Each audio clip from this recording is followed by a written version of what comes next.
श्यामलाल एक गरीब किसान था। वो और उसकी पत्नी लक्ष्मी अपने छोटे से खेत में सब्जियां उगाते और उसे बेचा करते। उसी से उनके घर का गुजारा चलता था। उनकी एक बेटी थी श्यामा। तमाम दिक्कतों के बावजूद वो उनका बहुत ध्यान रखते। वो ये भी कोशिश करते कि उसे किसी बात की कोई कमी न रहे, लेकिन फिर भी वो कमियां रह ही जाती। वैसे श्यामा पढ़ने लिखने में बहुत तेज थी।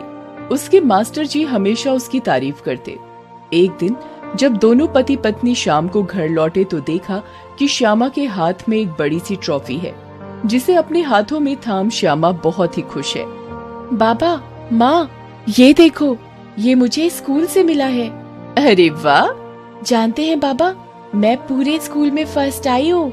देख रही हो लक्ष्मी, हमारी बेटी तो हमारा नाम रोशन कर रही है। देख तो रही हूँ, लेकिन आपने इससे किया वादा अब तक नहीं पूरा किया।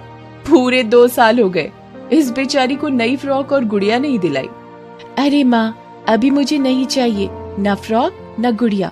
जब बाबा के पास खूब सारे पैसे आ जाएंगे तो वो ला देंगे। श्यामलाल क्या करता? जितने पैसे वो और लक्ष्मी मिलकर कमाते, वो तो घर का खर्च और श्यामा की पढ़ाई में निकल जाते। समय धीरे धीरे यूं ही बीतता रहा। लक्ष्मी अब 22 साल की हो गई थी। उसने ग्रेजुएशन की पढ़ाई पूरी कर ली थी। वो घर में ही बच्चों को ट्यूशन पढ़ाती और माँ बाबा का हाथ बटाती। श्यामलाल और लक्ष्मी अब उसकी शादी करना चाहते थे, लेकिन उन्हें समझ नहीं आ रहा था कि उनके पास तो ज्यादा पैसे नहीं हैं। इस हालत में उनकी बेटी से कौन शादी करेगा, क्योंकि शादी में तो उन्हें लड़के वालों को दहेज देना ही पड़ता। लेकिन एक दिन उनकी सारी परेशानी दूर हो गई जब श्यामा की बुआ उनके घर आई। अरे हाँ भैया, वे लोग बहुत अच्छे हैं, कोई दहेज वहेज नहीं चाहिए उन्हें।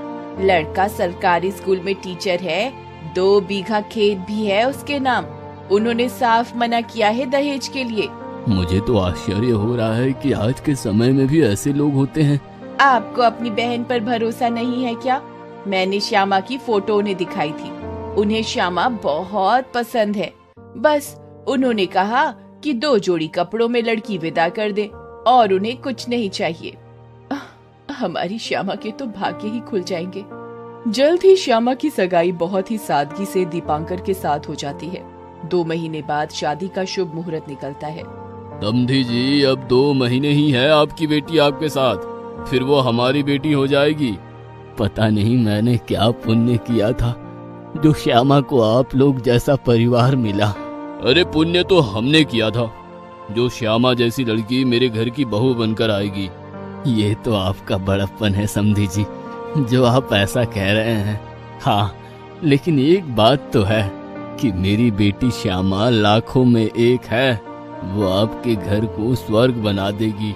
दीपांकर जल्द से जल्द श्यामा को ब्याह कर अपने घर लाना चाहता था, लेकिन अभी तो उसे 2 महीने इंतजार करना था। लेकिन इस बीच श्यामा की जिंदगी में एक ऐसा तूफान उठा जिसकी चपेट में आकर उसकी जिंदगी में हलचल मच गई। असल में पूरे देश में कोरोना ने कहर मचाया हुआ था। क्या गांव, क्या शहर, इसकी चपेट में सभी आ गए थे। श्यामा को भी इसके क्रूर पंजे का सामना करना पड़ा। एक रात उसे तेज बुखार आया और फिर अगले दिन तो उसे सांस लेने में दिक्कत होने लगी। बाबा, माँ, मुझे सांस लेने में बहुत दिक्कत हो रही है। आंखों के आगे धुंधला भी लग रहा है, बहुत कमजोरी हो गई। श्यामलाल और लक्ष्मी अपनी बेटी की हालत देखकर घबरा गए। वे उसे तुरंत गांव के अस्पताल में लेकर गए। उसे वहां भर्ती कराना पड़ा, लेकिन उसकी हालत में कोई सुधार नहीं हुआ। हम अपनी तरफ से पूरी कोशिश कर रहे हैं, लेकिन श्यामा की हालत में कोई सुधार नहीं हो रहा है। आप लोग इसे लेकर शहर के अस्पताल में जाइए, वहीं कुछ हो सकता है। श्यामलाल और लक्ष्मी उसे लेकर शहर के अस्पताल में गए, लेकिन वहां के अस्पताल की स्थिति भी डरावनी थी। श्यामा का अस्पताल की जमीन पर ही इलाज शुरू हुआ। दवा, ऑक्सीजन सिलेंडर, एम्बुलेंस, इन सब में लक्ष्मी के सारे गहने बिक गए। उधर श्यामा के होने वाले ससुराल में जब उसके कोरोना होने की बात पता चली तो उनके रंग ही बदल गए। एक दिन श्यामा की बुआ अस्पताल में श्यामा से मिलने आई और वहाँ उसने श्यामलाल से जो कहा, उससे श्यामलाल बहुत उदास हो गया। ये तुम क्या कह रही हो? 2 लाख रुपए कहाँ से लाऊंगा इतने पैसे मैं? तुमने तो कहा था कि उन्हें दहेज नहीं चाहिए। सगाई वाले दिन भी उन लोगों ने इस बारे में कोई चर्चा नहीं की। अब अचानक उन्हें क्या हो गया? वही तो मेरी समझ में नहीं आ रहा है।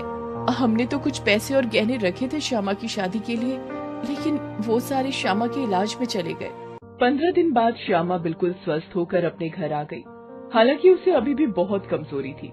श्यामलाल और लक्ष्मी ने उसे ये नहीं बताया कि उसके ससुराल वाले 2 लाख रुपए मांग रहे हैं। इस बीच श्यामा की बुआ फिर से उनके घर आई और उसने कहा कि श्यामा के ससुराल वाले अब एक मोटरसाइकिल की भी मांग कर रहे हैं। श्यामलाल को समझ नहीं आ रहा था कि आखिर वो लोग इतने कैसे बदल गए। असल में दीपांकर के पिता श्यामा से अब अपने बेटे की शादी ही नहीं करना चाहते थे, इसलिए उन्होंने ऊल जुलूल मांग करनी शुरू कर दी थी। इसका कारण था श्यामा को कोरोना होना। उन्हें लगता था कि श्यामा से ये बीमारी उनके बेटे को भी लग सकती है, जबकि श्यामा की बीमारी बिल्कुल ठीक हो गई थी। हालांकि दीपांकर को इस बारे में कुछ भी पता नहीं था कि उसके पिता अब श्यामा के परिवार से बार बार दहेज की मांग कर रहे हैं। हाँ लक्ष्मी, मैंने अच्छी तरह सोच लिया है। अरे अब एक ही तो बेटी है हमारी, अच्छे घर वो चली जाए और क्या चाहिए। मैंने खेत बेचने की बात मुनीम जी से कर ली है, बदले में 2.5 लाख रुपए मिल जाएंगे। फिर हमारा गुजारा कैसे चलेगा? अरे किसी दूसरे के खेत में काम कर लेंगे। अब कितनी जिंदगी बची है हमारी, लेकिन श्यामा के पास तो पूरी जीवन है जीने के लिए। श्यामलाल ने खेत बेचने का निर्णय कर लिया। इस बीच एक और घटना घटी। दीपांकर की मुलाकात श्यामा की बुआ से हुई। बातचीत के क्रम में ही उसे श्यामा की बीमारी का पता लगा और उसे ये भी पता लगा कि उसके पापा अब नहीं चाहते कि श्यामा से उसकी शादी हो, इसलिए वो बार बार दहेज की मांग कर रहे हैं। आज फिर से उन्होंने फ्रिज और टीवी की मांग भी रखी है। उसे ये भी पता लगा कि श्यामलाल उसके पिता की मांग को पूरा करने के लिए अपना खेत बेच रहे हैं। दीपांकर को जब ये सारी बातें पता लगी तो उसे बहुत ग्लानि महसूस होने लगी। उसने श्यामा की बुआ से तो कुछ नहीं कहा, लेकिन मन ही मन उसने एक योजना बनाई और जोर जोर से खांसते हुए अपने घर पहुंचा और अपने पिता से कहा, पापा, मुझे आपसे कुछ जरूरी बात करनी है। क्या हुआ बेटा, और तुम इस तरह खांस क्यों रहे हो? पापा, खांसी तो मुझे 2 दिन से ही हो रही है। आज थोड़ा बुखार भी आ गया है। मैंने अपना टेस्ट करवाया तो मुझे पता लगा कि मुझे कोरोना हो गया है। कोरोना? ये तुम क्या कह रहे हो बेटे? हाँ पापा, मैं सच कह रहा हूँ। डॉक्टर ने मुझे अलग कमरे में रहने को कहा है और अगर तबीयत ज्यादा बिगड़ गई तो अस्पताल में भर्ती होना पड़ सकता है। अरे कुछ नहीं होगा, सब ठीक हो जाएगा। कितने लोग इससे ठीक हो गए। पापा, मुझे ये बीमारी हो गई है, कहीं आप मुझे घर से तो नहीं निकाल देंगे? मुझे छोड़ तो नहीं देंगे ना? ये तुम कैसी बातें कर रहे हो बेटे? बीमार होने पर बीमार का साथ दिया जाता है, उन्हें छोड़ा नहीं जाता। और तुम तो मेरे बेटे हो, तुम्हें कैसे छोड़ दूं? पापा, फिर आपने श्यामा को कैसे छोड़ दिया? वो बेचारी भी तो बीमार थी ना, उसे तो इस समय हमारे साथ की जरूरत थी, लेकिन आप उससे पीछा छुड़ाने के लिए दहेज की मांग करने लगे। दीपांकर की एक एक बात उनके पिता को चुभने लगी। उन्हें अपनी गलती का एहसास होने लगा। वो उसी समय श्यामा के घर गए और श्यामलाल और लक्ष्मी से हाथ जोड़कर माफी मांगी। मुझसे बहुत बड़ी भूल हो गई समधी जी। जब मुझे आपका साथ देना था तब मैंने न सिर्फ आपका हाथ छोड़ा बल्कि आप लोगों को तकलीफ दी। मुझे माफ कर दीजिए।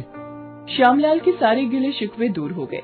2 महीने बाद तय तारीख पर श्यामा की शादी दीपांकर के साथ धूमधाम से हो गई। दोस्तों, बुरे वक्त में किसी का साथ दीजिए, यही मानवता की पहचान है।